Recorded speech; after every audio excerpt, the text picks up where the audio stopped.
Hi Virgo, welcome to Higher Source Tarot for your weekly tarot check. This is for the week of January 3rd through January 10th. So happy New Year to all of you. And if you are new to the channel, I post new readings every Friday. And then again, usually on Monday or Tuesday. So if a reading doesn't resonate, you can always check back in a couple of days and watch a new reading. You could check a different part of your chart, or you could also watch an older reading if the title speaks to you in some way. They're timeless. The readings are timeless. Now, I did post a 2021 year predictive reading, and you could watch that too if you haven't seen it yet. You may enjoy it. And if you have not subscribed yet, I would love to invite you to join us and become a subscriber. It's great to see the channel grow and raise our collective consciousness together. So let's get the messages here for Virgo, please. What does Virgo need to know? All right, here we go. All right. And we will begin here with the tarot. And then we'll do an Angel Answers Oracle card reading. I don't know if people saw this, but the creator of this Angel Answers deck, Radley Valentine, he made a 12 Days of Tarot series that was really cute. It got emailed to me every day. It was just kind of fun to watch him. So if you're into that kind of stuff, you might enjoy it. You begin here with the Four of Wands, the Five of Cups, the Four of Cups. That's interesting. The Eight of Swords, the Six of Cups, Temperance, the Ace of Pentacles, and the Chariot. Well, there's healing here, okay? If you've got some area of your life, I see this. You do have the 4 and 5 next to each other. I always remark on this when we have cards. We've got 4, 5, 6 here, actually. So 4, 5, 6 of Cups. When we have 78 cards in the deck, to have them start coming out in order. They're not in exact order here, but there is a message here. There's some relationship you need to heal from your past. You've got water here, Pisces, Cancer, Scorpio. You've got Cancer in the Chariot, Sagittarius, and Temperance. And you've got all the elements here, okay? So especially if it was a marriage or something. Now, it may have felt like if it's not a marriage, but it was a job, or because it really could be any kind of a relationship. But you do have a marriage card here with the Four of Wands. It's the 1111 card. And it's a card of manifesting. It's a card of manifesting in the 3D world. And so some of you may have manifested some kind of a, I don't want to say breakup, but I guess it could be called breakup and it doesn't have to be a marriage. There's something here where there's some kind of a conflict from the past that needs some healing. So for some of you, your focus may have been on other things, and it may have felt like it almost was cumbersome. The relationship on some level was cumbersome to you. And I don't feel like you intended that, though. It almost feels like it was kind of taking something for granted. It may have been them taking you for granted. It could have been the other way around. But just that feeling of busyness and not giving to something, not having enough balance to do it, really. So the Four of Wands is a card of being liberated from a walled-off city into this freedom. And so with this, that's not a bad thing, but it may have come at a cost here, I feel like, for somebody. When you got this 4, 5, and then the 8 of Swords here. So the Five of Cups is a card of disappointment, all right? It's a card of regret, too, though. So I feel like if it's somebody who left you, they definitely live with regret, and there is certainly unfinished emotional business. If it was a job that ended, too, and it didn't end well, I also feel like there's just this overwhelming feeling of regret in wanting to make things right. And it may also be if there's money related to whatever this is.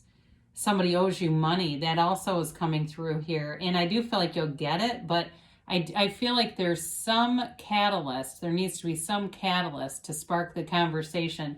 I do see a handwritten note, not a typed note. It's not an email or a text. It's like somebody actually wrote a note here.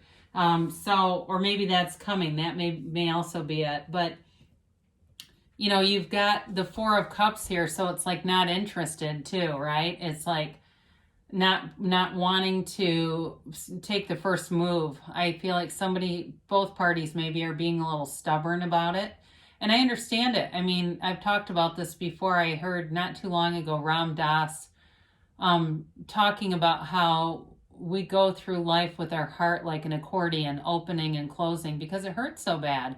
So we close up to protect ourselves, but to really benefit and feel full in life, we have to do our best to keep our heart open.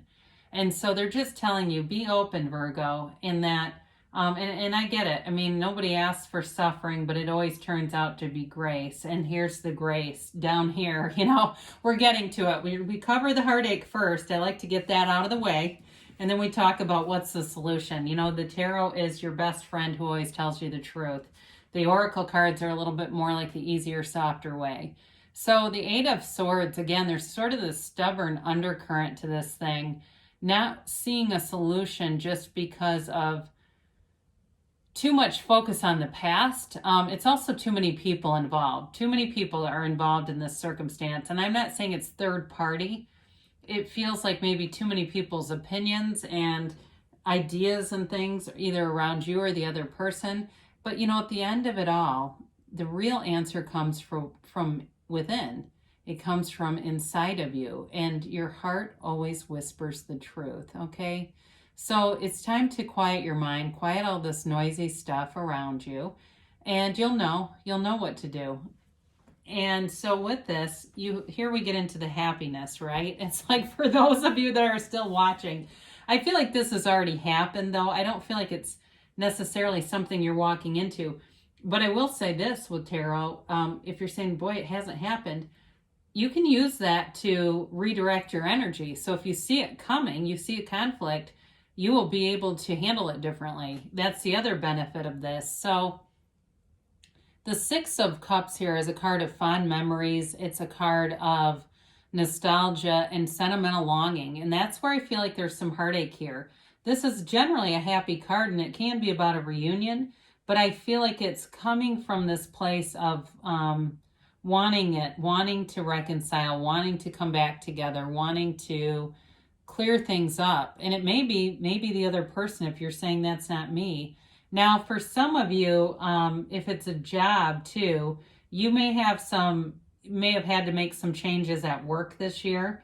And this may just be an indicator that you're kind of nostalgic. You've got a little bit of a case of the wistfuls where work is concerned, like kind of wistfully thinking about the way things were and when they were easier and it was different and it seemed like you couldn't imagine the last year that you went through, right? And so it's on the way, though. The healing is on the way here. You've got Temperance, and I do like to see, when you start to see this, it's like, thank God.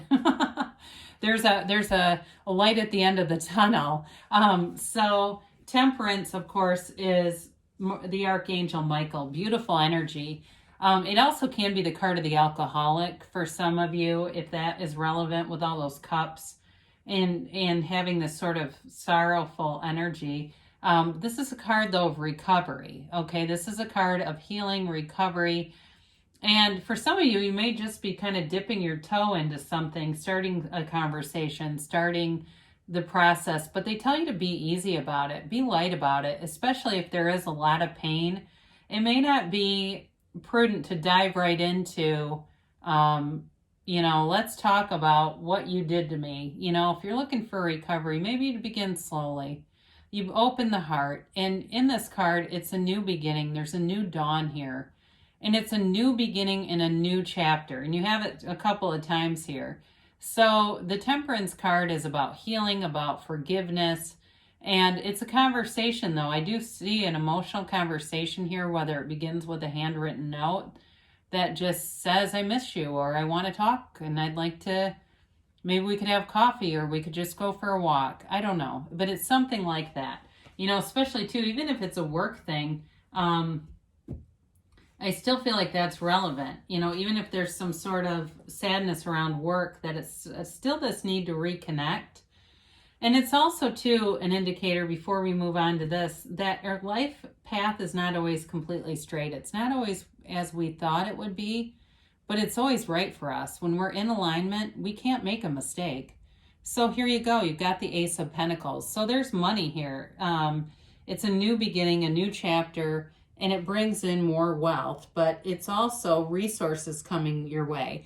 This is also great for health and prosperity. So I mentioned the Temperance card can be the card of the alcoholic, but it's also the card of recovery. So if there's something too with you and any kind of physical pain or anything like that, you have recovery here multiple times. Especially if you're recovering from a surgery, because I do see stitches for some reason. So it's an abundant time, all right? It allows for growth, and it can be love or money.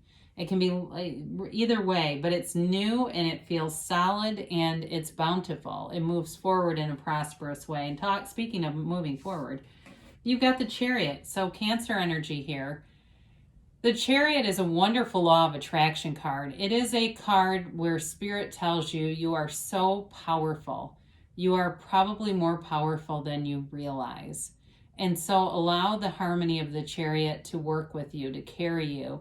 He uses his mind to control these sphinxes. They aren't even attached to the Chariot. They pull it without any harness. There's no physical restraint here. It's all moving forward.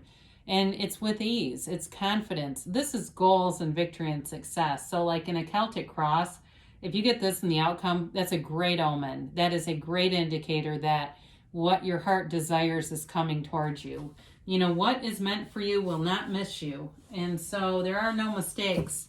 The universe is so consistent, isn't it? And we go, oh my God, how did I order that?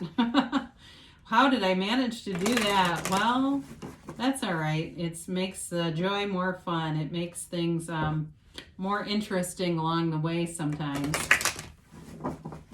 So here we go, and we'll do a timeline here for Virgo, please. And a yes, no, maybe. Just try to get those middle cards out. So you've got to ask your angels. So before you watch tarot, ask, what do I need to see? What do I need to know? You can do it before you go to bed too, and be aware of that, because you'll get communication. You just have to see it. You have to be open to seeing it. They do say it's up to you. So what you want is yours. It really is all up to you, and allowing it. Allow yourself to be anything. And you've got to ask for help from others. So while there's a lot of people in the Eight of Swords, there may be some benefit with that Temperance card if there's somebody in your life, even like a therapist or somebody, even if you have a friend who's a therapist and you just want to run something by them, there may be something about that that's beneficial. They say you're ready, but they say there's something better. So with this, you've got an abundant energy here, but there is a conflict. So with this, they want you to understand there may be an even better solution than what you have in mind. So be open to anything. Allow the universe to work its magic. The universe deals with the details and does all the heavy lifting. You just need to know what you want. Be clear in the asking. And, you know, the rest will work itself out. I mean, there's all kinds of things that can happen. So I love you, Virgo, and I'll be back again soon.